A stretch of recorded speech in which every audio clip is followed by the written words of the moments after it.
Hi there, I'm Christine Dunbar from speechmodification.com, and this is my Smart American Accent training. In this video, we'll look at how to pronounce Arctic and Antarctica. So the main error that I hear in these words is that people will sometimes leave out this first k sound. They'll say it more like Arctic or Antarctica instead of Arctic and Antarctica. So the way to think about that is that our arc syllable is stressed. It's going to be longer.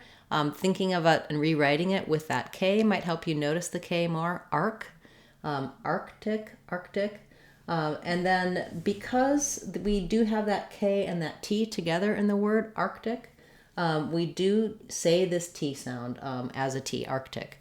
It doesn't have to have a lot of release of air, not Arctic with a strong T, but you also don't want Arctic, which is what we would do if we didn't have that K. So if I had a word, for example, like in a word, the word artist, this T is a flap, sounds more like a D, artist, because we're going right from the R to the letter T to another vowel with a stress on the R. But in Arctic, in order to say that K sound, then we do also need to say the T sound, Arctic.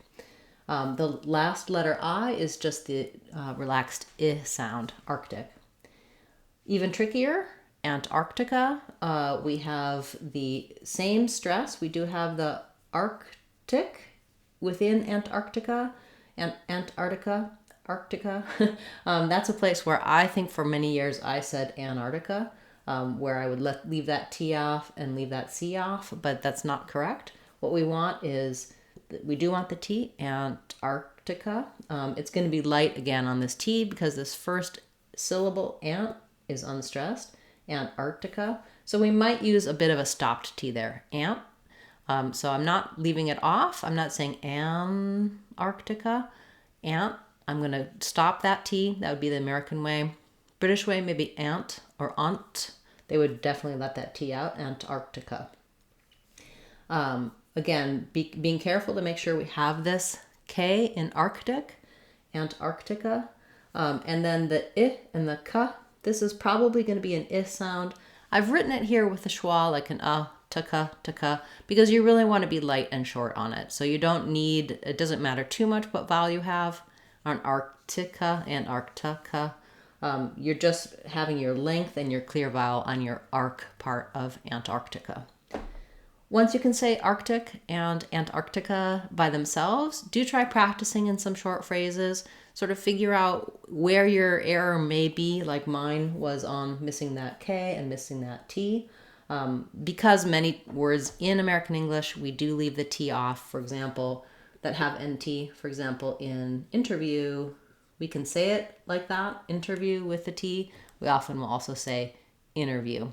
That doesn't work so well here with Antarctica because when we leave that T off, then it makes us want to also leave that K sound off.